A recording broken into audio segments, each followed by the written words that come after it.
Assalamualaikum warahmatullahi wabarakatuh dan salam sejahtera.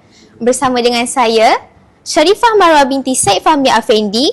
Selamat datang ke podcast Sembang Santai Tapi Sampai daripada PSS Azzanuji SMK Putrajaya Presin 92. Jadi hari ini saya berada di Perpustakaan Kuala Lumpur bersempena dengan program Kota Baca Anjuran Perbadanan Kota Buku dengan kerjasama KPM dan GPWPP.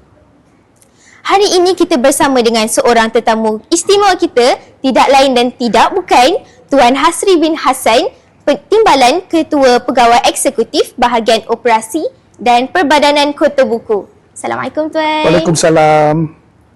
Baiklah, untuk mulakan sesi kita pada hari ini, boleh ke Encik kongsikan serba sedikit mengenai latar belakang Encik? Terima kasih Marwah, moderator kita pagi ini. Saya Hasri Hassan daripada Perbadanan Kota Buku. Di Perbadanan Kota Buku, saya ialah timbalan Ketua Pegawai Eksekutif Operasi yang mengendalikan operasi seharian di Perbadanan Kota Buku. Dan Perbadanan Kota Buku ini adalah syarikat di bawah Kementerian Pendidikan Malaysia. Kami adalah hub kepada aktiviti perbukuan, pembacaan di Malaysia, dan kami juga mengendalikan portal Book Capital di mana kami ada lebih daripada 900,000 judul buku-buku untuk pembaca beli secara dalam talian. Jadi penganjuran ini adalah penganjuran kali pertama di Dataran Merdeka. Jadi kami berharap agar program yang kita akan adakan ini akan berjalan dengan lancar. Amin, insyaAllah. Baiklah, apakah objektif penganjuran program ini dan bagaimana sambutannya daripada pihak penerbitan? Okey, objektif ini sangat berbeza sedikit daripada Pesta Buku Antarabangsa Kuala Lumpur. Sebab kita ada banyak pesta buku di setiap negeri dan juga kemuncaknya di World Trade Center Kuala Lumpur. Jadi pesta-pesta buku ini sudah dikenali oleh pembaca kita, pembaca buku dan sebagainya. Acara utama Kota Baca ini adalah kita ingin menambah jumlah pembaca baru. Jadi sebab itu kita buat acara ini di luar, di tempat yang biasa dikunjungi oleh orang ramai di Dataran Merdeka. Di tempat ini kita menganggarkan bahawa lebih kurang esok waktu acara tukar buku, kira-kira lebih kurang 40 hingga 50 ribu orang akan datang, dan mereka ini adalah pembaca baru.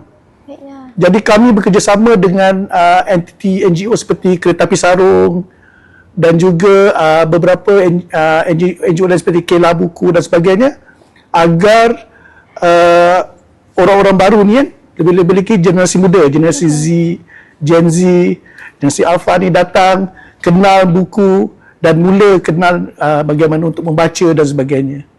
Baiklah, macam yang Tuan katakan tadi, kan ada ramai yang Gen Z, Gen Alpha yang baru nak kenal buku ni kan. Macam mana program-program yang telah dianjurkan oleh pihak Kota Buku menarik minat-minat Gen Z, Gen Alpha ni untuk lebih dekat dengan buku? Ya, memang kita buat sesuatu yang menarik. Kalau kita tengok di Ruai, oleh setiap penerbit tu kita galakkan penerbit itu untuk membuat banyak acara-acara sampingan seperti acara cabutan bertuah ataupun aktiviti di Ruai masing-masing. Dan kami ada Kela Buku, piknik buku. Dan jadi dekat tengah-tengah padang tu ada kemah, ada tikar.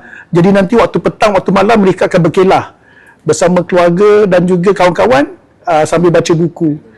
Dan malam hari kedua tu akan ada acara tukar buku.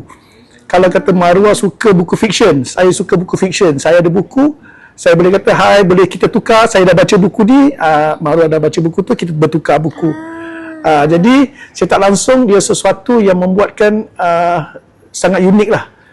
Dan kami ada pasport Kota Baca. Jadi pengunjung yang datang ni dia boleh kumpul chop-chop yang ada di gerai-gerai pengunjung. Jadi pelajar-pelajar ni kan suka kumpul cok ni kan. Jadi sambil dia kumpul cok tu dia kenal, ini penulisnya, ini bukunya dan sebagainya. Dan hari Ahad pagi kita ada larian karakter buku. Lebih daripada 500 pelari dah mendaftar ni. Larian karakter buku di mana mereka akan jadi karakter buku. Ada yang mungkin nak jadi Harry Potter ke, ada yang nak jadi bawang putih, bawang merah ke. Jadi dia agak fun run 5 km hari Ahad pagi. Jadi bila kita ada acara-acara gini, banyak generasi muda ni datang. Macam kereta api sarung tu dia sangat popular. Ramai orang dengan pakaian tradisional, pakai kain batik, kain pelikat dan sebagainya, datang naik LRT, datang ke dataran Merdeka. Mereka akan bersama-sama dengan artis undangan kami, iaitu Aisyah Redno, esok untuk sama-sama buat seperti mock dance dan bersama buku lah, dia panggil joget buku. Jadi ini semua adalah yang membuat kita menarik golongan muda. Apabila mereka datang beraktiviti, sambil tu dia dapat mengenal, ada buku-buku ni dan sebagainya. Jadi itulah tujuan kami adakan Kota Baca di sini. Wah, unik ya, idea yang telah dianjurkan oleh pihak Kota Buku ni. Ya. Baiklah Tuan, dengan begitu uniknya idea yang pihak Kota Buku ni telah, yelah, masing-masing perotak kan, hasilkan idea untuk tarik minat pelajar, tarik generasi sekarang ni untuk minat buku. Apakah harapan Tuan setelah program ni dianjurkan? Okey, program ni ini julung kali pertama, kita tak akan berhenti di sini. Kita akan buat setiap tahun. Dan YB Menteri sendiri pun berasa teruja. Beliau pun akan datang baca bersama. Hari Sabtu malam dia pun akan nak tukar-tukar buku dengan pelajar dan sebagainya. Dan ini sebagai pemanas kepada Pesta Buku nanti bulan 5. Pesta Buku Antarabangsa Kuala Lumpur bulan 5. Jadi yang ni adalah acara pemanas. Dan kami tidak berhenti di Kuala Lumpur saja. Sebab kalau tengok logo tu ada bangunan Sultan Abdul Samad kan.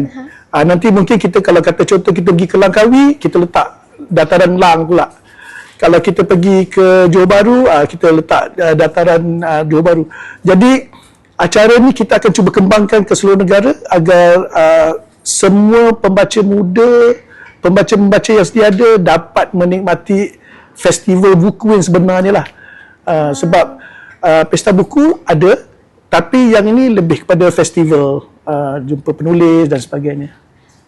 Okey, baiklah. Baiklah, terima kasih diucapkan kepada Encik Hasri Hassan. Encik Hasri Hassan, maafkan saya. Tak apa. Dengan itu berakhirlah sesi podcast kita pada hari ini. Terima kasih kepada semua rakan-rakan dan penonton di luar sana. Sekian saja daripada saya, hos anda pada hari ini, Sharifah Marwah binti Said Fahmi Afendi.